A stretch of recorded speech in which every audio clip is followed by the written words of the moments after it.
하늘나라에서 가장 큰 사람이라는 제목으로 하나님 말씀을 나누겠습니다. 이런 말이 있습니다. 한 아이를 키우는 데는 온 마을이 필요하다 라는 말이 있습니다. 이 말은 아이들은 가정을 넘어서 누가 돌봐야 되는가? 사회가 돌봐야 되고, 그리고 특별히 교회가 돌봐야 된다라는 말이겠습니다. 아이들은요, 고집 곧대로 영향을 받습니다. 그래서 영어에 이런 말이 있잖아요. Children see, children do 라는 말이 있어요. 아이들은요, 본 그대로 행동한대요.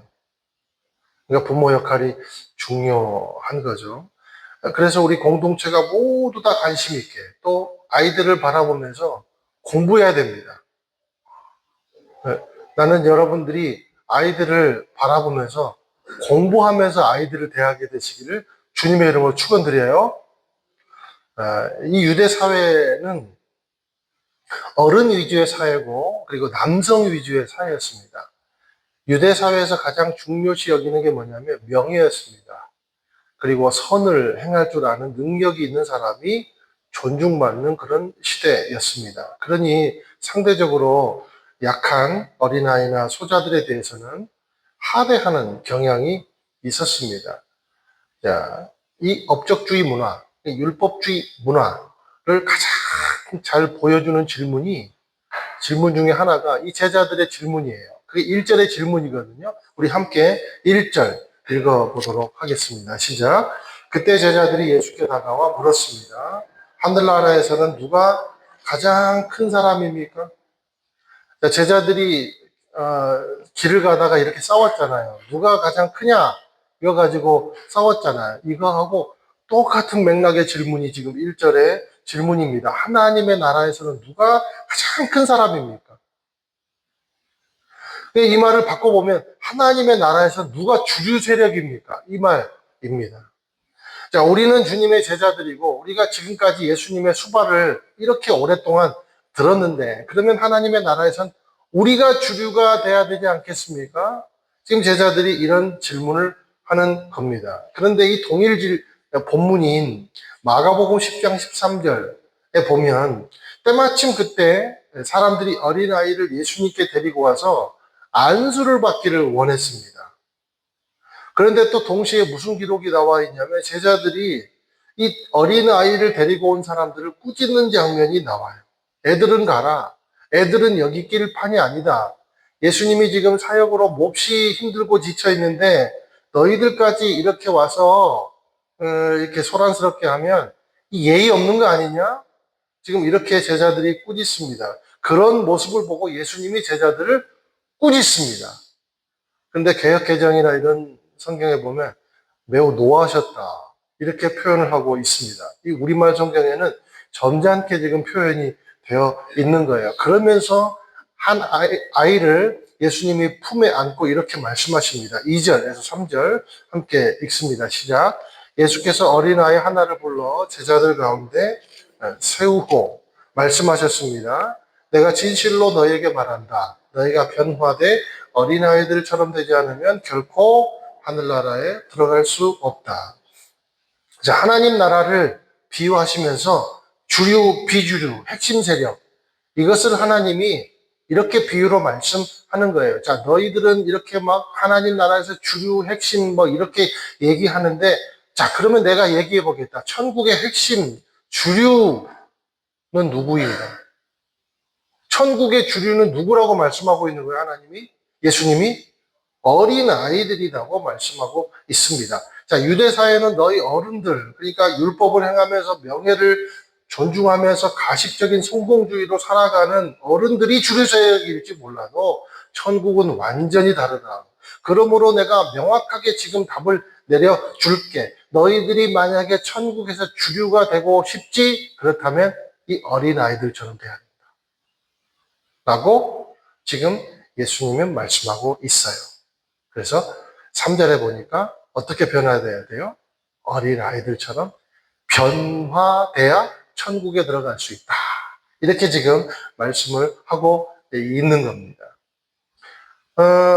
그런데 예수님께서 이 말씀을 하실 때 마음이 아프셨을 것 같아요. 왜냐하면 이제 십자가에 예수님이 못 박히셔야 되잖아요. 십자가가 가까이 왔습니다. 그럼에도 아직도 변화받지 못하고 있는, 알아듣지 못하고 있는 제자들에 대해서 안타까운 마음이 있지 않았을까 싶어요.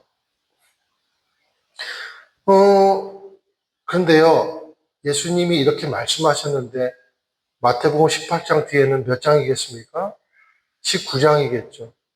그런데요, 똑같이 변화되지 않는 제자들의 모습을 볼 수 있어요. 우리 마태복음 19장 27절 같이 한번 읽겠습니다. 시작. 베드로가 대답했습니다. 보십시오. 우리는 모든 것을 버리고 선생님을 따랐습니다. 그렇다면 우리는 무엇을 얻겠습니까? 아직도 그대로죠. 그래서 예수님이 말씀하시는 거예요. 너희들은 다시 태어나라. 변화되라. 변화되지 않으면, 어린 아이의 성품으로 돌아가지 않으면 천국은 너희에게 주어지지 않을 것이다 라고 굉장히 과감하게 지금 말씀을 하고 계시는 겁니다. 여러분, 하나님이 중요하게 여기는 것은 뭐냐면 성품이에요. 속성. 하나님은 속성, 그러니까 성품을 굉장히 중요하게 여기십니다. 이게 무슨 말이냐면 하나님은 자기를 닮기 원하세요. 그래서 하나님은 이렇게 말씀하세요. 내가 온전한 것처럼 너희도 온전하라. 내가 거룩한 것처럼 너희도 거룩해야 된다. 나는 누군가? 나는 사랑이다. 사랑. 그러니까 너희도 서로 사랑해라. 이렇게 말씀하시는 거예요. 예수님이 십자가에 못 박히시기 전에도 무슨 이 사람들이 거대한 사명을 이루게 해 주십시오라고 중보한 게 아니라 예수님이 뭐라고 기도하십니까? 이들이 서로 사랑하게 해주세요라고 기도합니다. 그러니까 이게 무슨 말인가? 사명보다 중요한 것은 뭐예요? 속성, 성품, 예수님을 닮아가는 거라는 겁니다. 왜요? 안 그러면 상처이거든요. 안 그러면 세상 사람들이 우리를 인정해주지 않거든요. 그래서 이 어린아이들의 속성으로 되돌아가라라는 말의 의미를 좀 살펴보기를 원합니다. 여러분, 아이들은요, 변화가 엄청 빨라요. 제자들이나 어른들처럼 느리지 않습니다. 가르쳐주면 곧장 따라합니다. 아이들은 말씀드렸지만 본 그대로 행동합니다. 너희들도 그렇게 해야 천국에 갈 수 있다라는 겁니다. 여러분, 이 시대는요, 공동체예요. 그리고 사랑방 문화였어요. 유대사회는 사랑방 문화였기 때문에 아이들은요, 이때 무슨 역할을 하냐면, 요즘 말로 하면 뉴스의 리포터 역할을 합니다. 메신저 역할. 그래서 이 아이들은 유대 공동체 안에서 뭐 갑돌이, 꾀돌이, 삐돌이, 뭐 모든 집을 에너자이저처럼 뛰어다녔어요. 우리 어릴 때도 그랬잖아요. 저는 그랬거든요. 막 이 동네 저 동네 뛰어다니고 옆집에 모르는 애가 없고 모르는 엄마 아빠가 없고 아저씨 아줌마가 없었어요. 본 그대로 부모에게 일러줍니다. 예를 들면 오늘 갑돌이 집에서 놀다가 너무 시끄럽게 한다고 갑돌이 할머니가 짝대기로 우리 팰라 그랬다는데 그거 다 말해요. 누구 집에 걔가 밥을 2그릇이나 먹었다고 뭐 그런 얘기. 삐돌이가 뛰다가 넘어져서 무릎이 다쳤는데 그래서 삐졌나 봐. 막 그렇게 얘기하고. 시시콜콜한 얘기부터 다 합니다. 엄마 오늘 예수님이 디베라 바닷가에 오신다고 해서 내가 간다고 하니까 엄마가 도시락 싸줬잖아. 그런데 저녁쯤 되니까 아이들이 배가 고파가지고 어른들이 너무 배가 고파하는 거야. 근데 갑자기 안드레 아저씨가 내 도시락을 뺏어가는 거야. 근데 이때부터가 지금 중요해. 엄마 잘 들어봐. 예수님이 그 도시락을 하늘에 올리고 기도를 하시는 거야. 그런데 갑자기 먹을 빵과 물고기가 막 가득해진 거야. 나는 뭐 배달의 민족 오는 줄 알았어. 하늘 안에서 엄청나게 쏟아지는 거야. 예수님이 그런 기적을 베푸신 거야. 여러분, 흥분을 감추지 못하고 어떻게 전해요? 그대로 전합니다. 계산기에 안 두들려요. 예수님이 그저 자랑스러운 거예요. 그리고 엄마한테 이 말을 할 수 있는 게 온통 벅찰 뿐입니다. 부끄러움도 없고 계산기도 두드리지 않고 그냥 본 것을 그대로 말하고 행동을 하는 거예요. 이게 어린아이입니다. 저와 여러분이 이걸 담기를 예수님의 이름으로 축원드립니다. MSG 넣지 마세요. 그냥 그대로 솔직한. 어떤 이모가 조카한테 야, 형이랑 니랑 싸우면 누가 이기냐 그랬더니 조카가 뭐라고 말한 줄 알아요? 형이랑 니랑 싸우면 누가 이기냐 그랬더니 엄마가 이겨 그랬대요. 엄마가 이겨. 숨기지 않는 거죠. 엄마가요 그림책 하나를 들고 아이에게 청소기라는 게 뭔가를 가르쳐 주려고 청소를 하려면 뭐가 필요하지 그러면서 그림책에 청소기 막 가리키면서 했더니 아이가 한참 고민하다 이렇게 얘기했대요. 청소를 하려면 먼지가 필요해. 훨씬 뛰어나죠. 깊이가 달라요. 왜냐하면 계산에 안 갇혀 있으니까. 나는 요즘에 우리 아이들이 계산에 갇혀 있게 막 교육시키는 게 너무 안타까운 것 같아요. 너희들도 그런 제자가 돼야 된다는 겁니다. 아이들의 속성처럼 계산 없이 예배하고 부끄러움 없이 전하며 사는 삶이야말로 천국에서 주류다는 거예요. 아이들은 어지간해서는 자기 속성에 물타지 않습니다. 어릴수록 그 속성이 더 잘 드러납니다. 너희도 그렇게 해달라는 거예요. 예수님 따른다고 하면서 제발 니들 판단대로 판단하지 말고 예수님이 하라는 그것 하면 된다. 그리고 주님을 사랑해서 그분을 가감없이 전하는 인생이 되라라는 겁니다. 나는 우리 교회가 어린아이의 솔직함을 담는 예수 닮는 교회가 되기를 예수님의 이름으로 축원을 드립니다. 또 아이들의 성품 중 중요한 성품 중 하나가 뭐냐면요. 의존력이 뛰어나다는 거예요. 우리 4절 한번 읽겠습니다. 시작. 그러므로 누구든지 이 어린아이와 같이 자신을 낮추는 사람이 하늘나라에서 가장 큰 사람이다. 여러분 아이들은요. 겸손합니다. 다른 말로 하면 의존력이 높습니다. 왜 그럴까요? 스스로 할 수 있는 일이 많지 않기 때문이에요. 여러분, 아이가 엄마한테 야단 맞으면 도망가는 것이 아니라 오히려 더 엄마 품으로 쏙 들어오는 이유가 뭘까요? 나는 엄마 품밖에 달려갈 곳이 없다는 거예요. 그래서 그냥 안기는 거예요. 그러면 부모님도 무장해제가 되잖아요. 너희들도 이런 어린아이의 겸손함을 닮아야 한다는 겁니다. 예수님의 생각이 또 교회 생각이 내 뜻과 안 맞다고 금방 삐지고 원망하고 믿음을 저버리고 그러면 안 된다는 겁니다. 자빠져도 누구 품으로 자빠지라고요? 예수님 품으로 자빠지라고요. 넘어져도 어디 방향으로 넘어지라고요? 십자가 방향으로 넘어지라고요. 이게 지금 예수님이 말씀하시는 거예요. 그래서 지금 예수님이 안수를 하시고 말씀을 하시는 겁니다. 얘야, 인생을 살다 보면 수많은 우여곡절을 만날 것이다.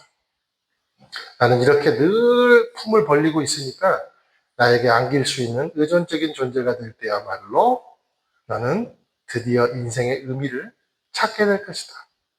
지금 그렇게 예수님이 말씀하고 있는 겁니다. 제가 보는 조그만 잡지, 제가 참 이게 인용도 많이 하는데 거기에 이런 기고가 있더라고요. 그 실제 기고예요. 요즘 아이들이 고민을 많이 한다는 얘기를 어떤 그래서 이모가 이제 본 거예요. 그래서 그 이제 자기 조카를 앉혀놓고 물어봤대요. 그 조카 이름이 연주라는 아이인데, 연주야, 너는 고민이 요즘 뭐냐? 그랬더니 연주가 물어보죠. 고민이라는 게 뭐예요? 너무 어리니까.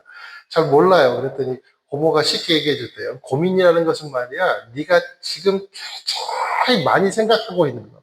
그리고 네가 지금 제일 많이 걱정하고 있는 것 이것을 고민이라고 해.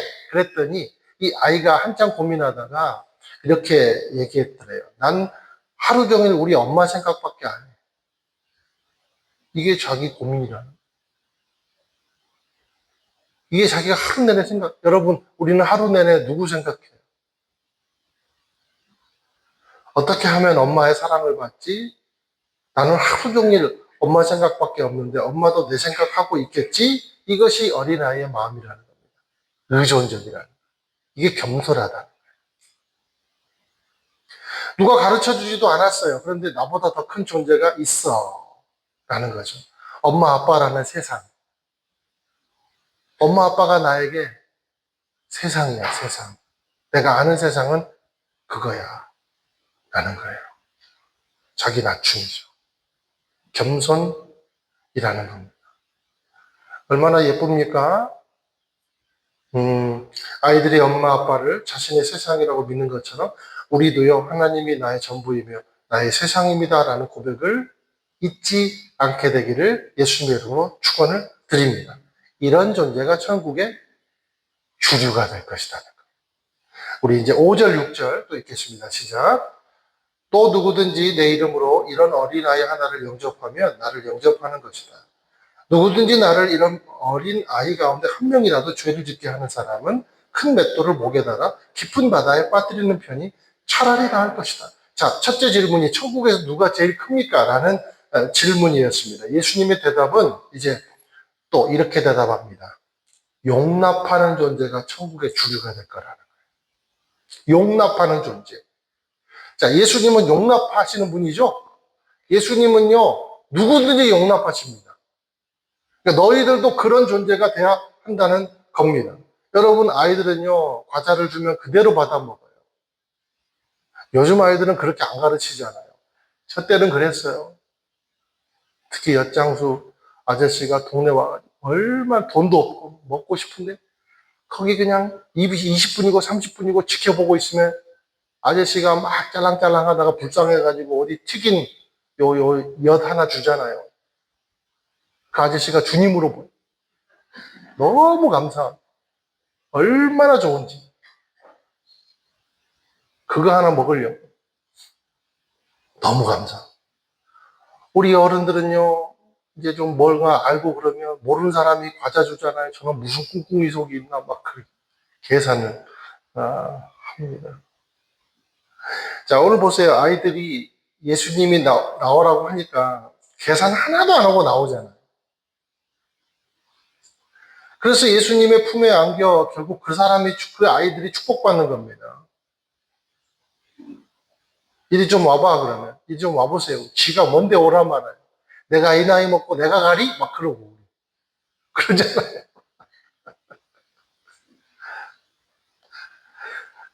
여기, 6절, 5절, 6절을요, 어린아이 이렇게 표현했잖아요. 그런데 개역 개정을 보면 이렇게 표현하고 있습니다. 우리 마태복음 18장 6절을 개역 개정으로 한번 읽어보실게요. 시작.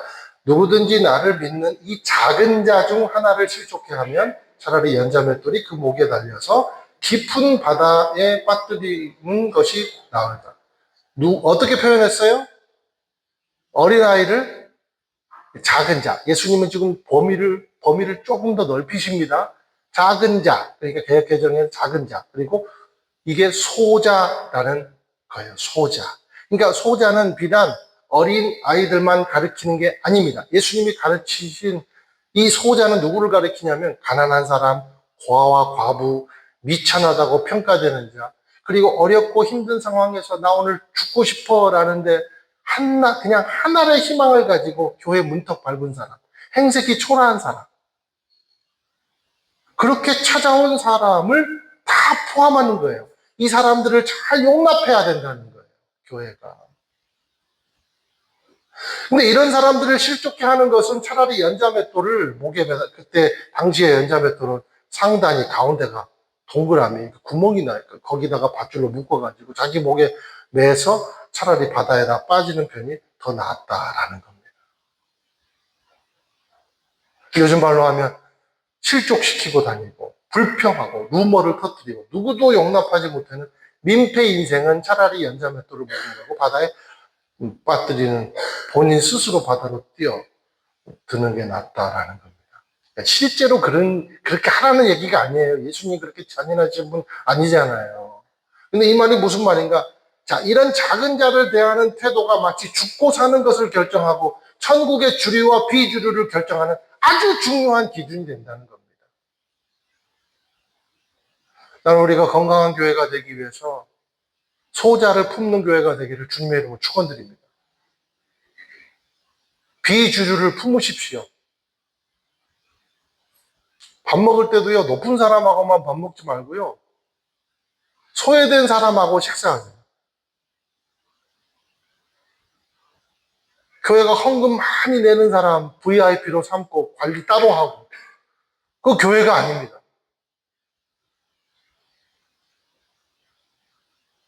천국은 소자를 용납해야 돼요.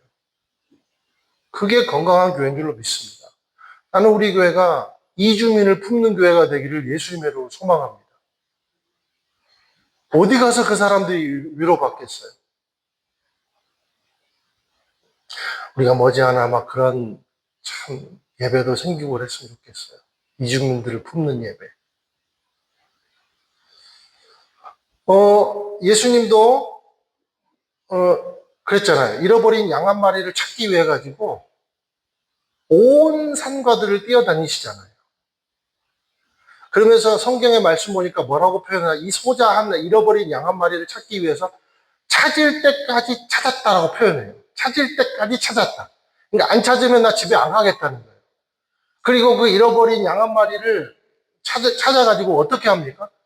이리 와, 너 다리 몽대, 이래요? 끌고 갑니까? 그게 아니라 어깨에 들쳐매고. 그래서 결국 99마리, 100마리에서 99마리, 잃어버린 한 마리, 나머지 99마리를 우리에다 가둬두고 한 마리 양을 찾아서 기어이 100의 숫자를 만드는 거예요. 그리고 온 마을의 잔치를 벌립니다. 이게 교회라는 거예요. 교회는요, 생명을 살리는 공동체가 될 줄 믿습니다. 가정도 마찬가지입니다. 여러분에게 주어진 자녀라는 생명 살려내십시오. 잘 살려내십시오. 그래서 때로는 무릎 꿇고 회개도 해야 되고, 때로는 자기 가슴도 쳐야 되고, 공부도 많이 해야 되고, 가정도 교회도 경쟁의 대상이 아닙니다. 공생하고 하나 되고 서로를 살리는데 온 힘을 쏟아야 하는 천국의 주류의 공동체가 되어야 될 줄 믿습니다. 우리 세순교회가 천국의 주류가 되는 그런 공동체가 되기를 예수님의 이름으로 소망합니다. 이 시간 함께 한번 통성으로 기도했으면 좋겠습니다.